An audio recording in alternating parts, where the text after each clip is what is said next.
As you try to come to terms with the whole topic of narcissism, I think one of the things you'll realize is it's such a broad topic that it doesn't lend itself very well to stereotypes. There's so many different ways that narcissism can be portrayed.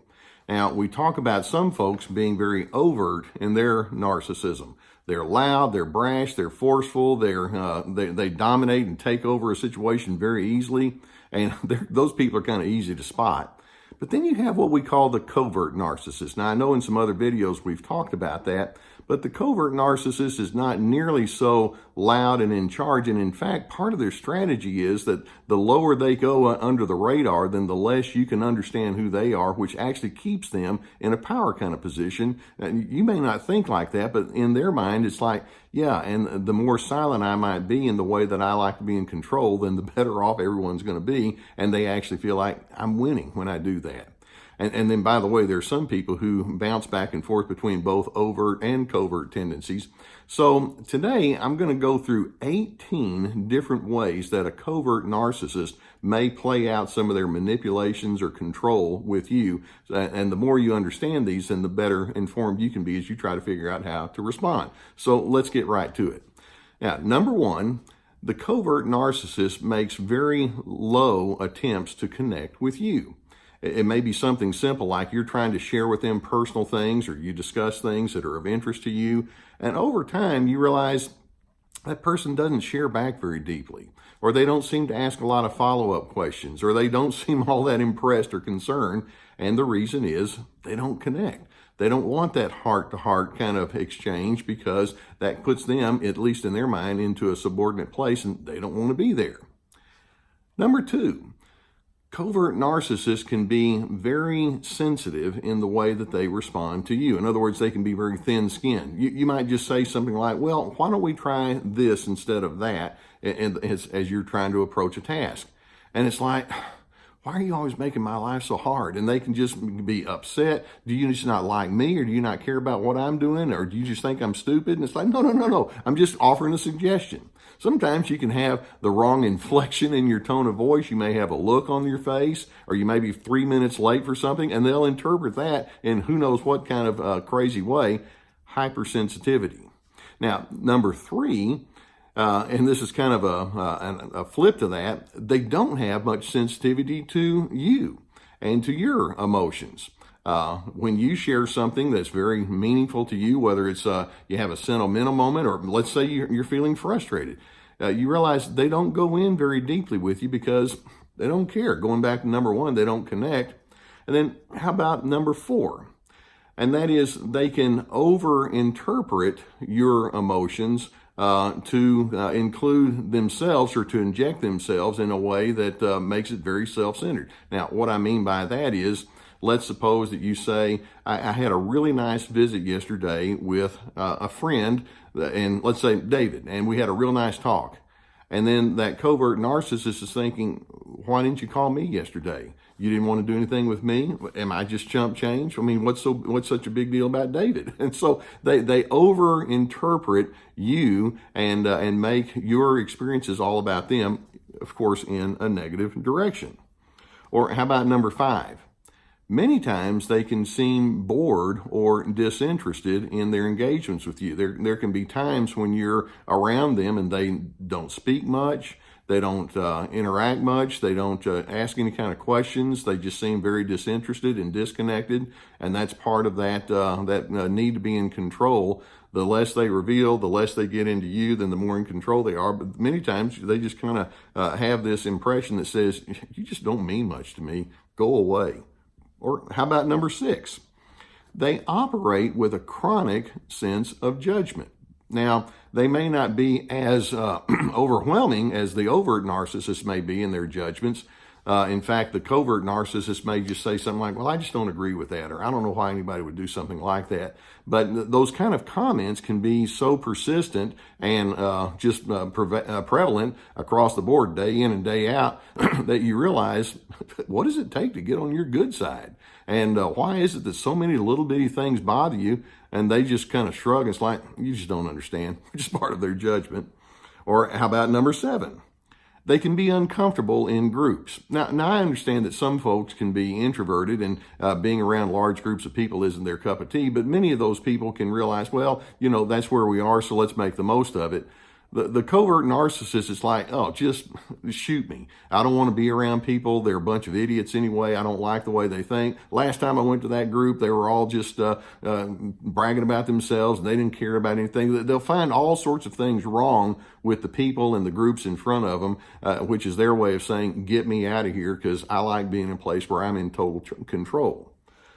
Or number 8, they can quietly blame other people for their flaws. Now, a classic one is, let's suppose that covert narcissist is running a little late and they just say something like, yeah, traffic got to me, or I had to take care of some of the kids' needs and it was their fault.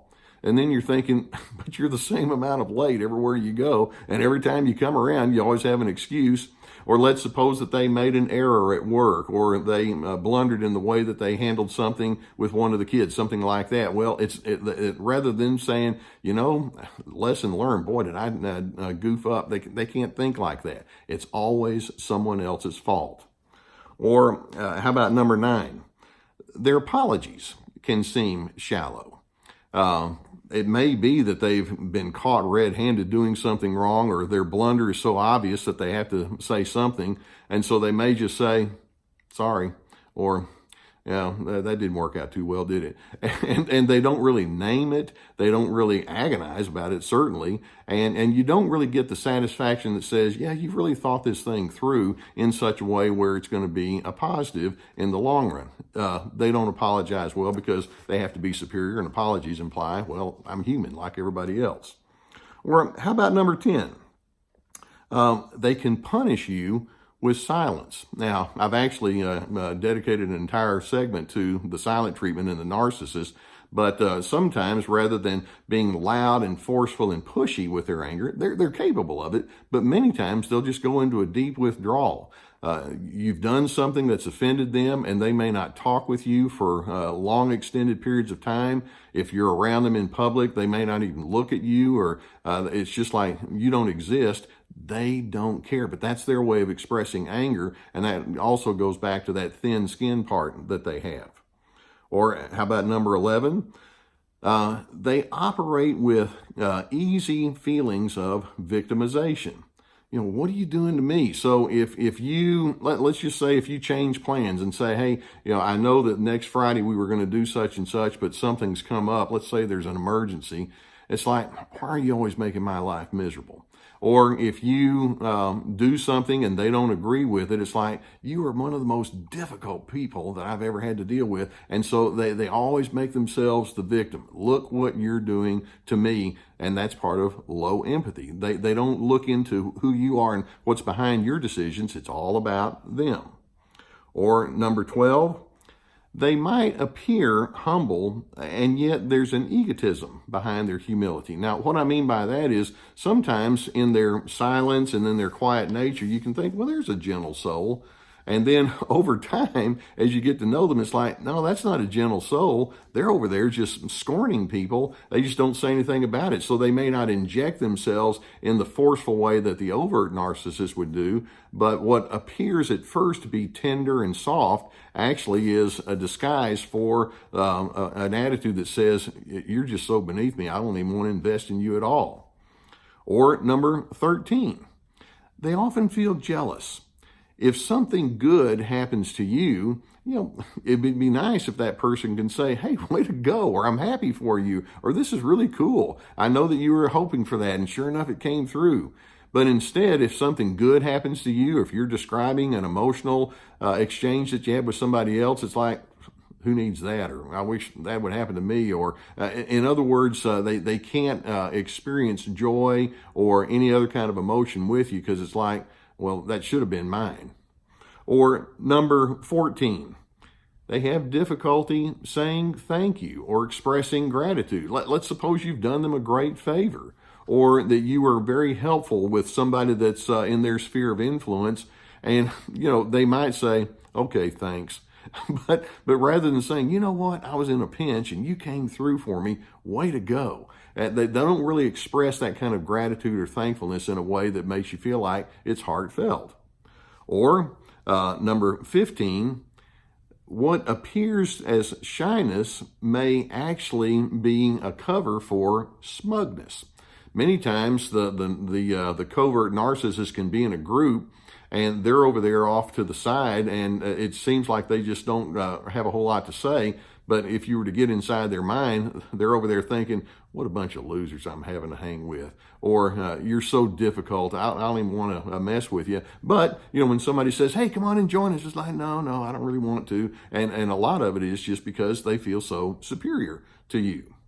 Or number 16, they can hold grudges for a long time. There might be a time when you're engaging with somebody, that covert narcissist, and you find out that they're still mad about something that happened 7 years ago. It's like, hey, get over it. It's like, I don't get over it. I remember when you do something wrong, I've got a scorecard right here, and I'm not going to forget it. Or how about number 17?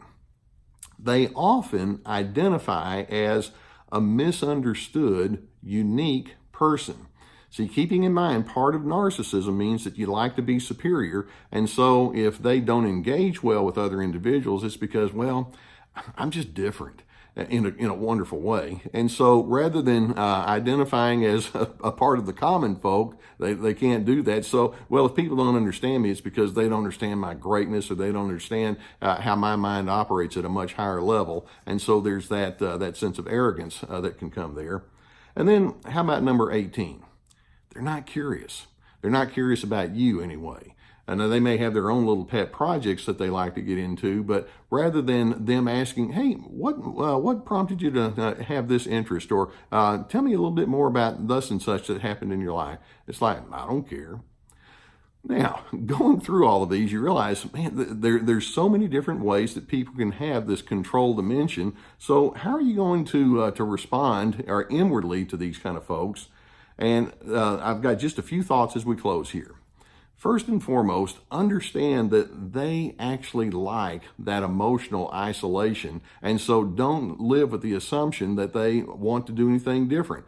In other words, the more you think, maybe I can connect with this person, maybe I'm going to be the one that breaks through, don't let yourself think that way, because it just is what it is, which then leads to another thought, and that is, when you plead or you make an attempt to fix that person's style, it's only going to drive them deeper into their patterns. Keep in mind that when you have a lot of passive aggressiveness, the passive aggressive is thinking, oh, this feels so good when I know I'm frustrating you. So the more you plead, the more you beg, then the more they go into that passive situation because they love to see you wiggle. Or another thought, you're going to need to drop any sense that you're going to have intimacy with these folks. Intimacy, not just of a sexual nature, but just at a level where it says, I'm going to share my heart with you and I want you to share your heart with me. It won't happen. And so finally, we're going to say you're going to need to learn to get your personal fulfillment from places other than that narcissist.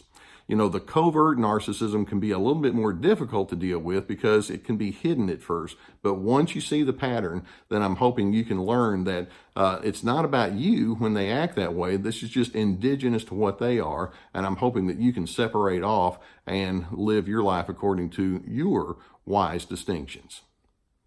Now, I hope that you gained something from the videos that we put up. Right beneath this video, you're going to see a subscribe button. I'd like to invite you to hit that button so that when new videos come up, we can apprise you of that. You'll notice also beneath the video that we have some links there for you with books and online workshops, and I would hope that you would avail yourself to that. I really enjoy doing this, and I like getting the feedback from you, and actually many of the videos that I do are because of suggestions that you've given me. So keep up with the comments. I love hearing from you, and I will see you next time.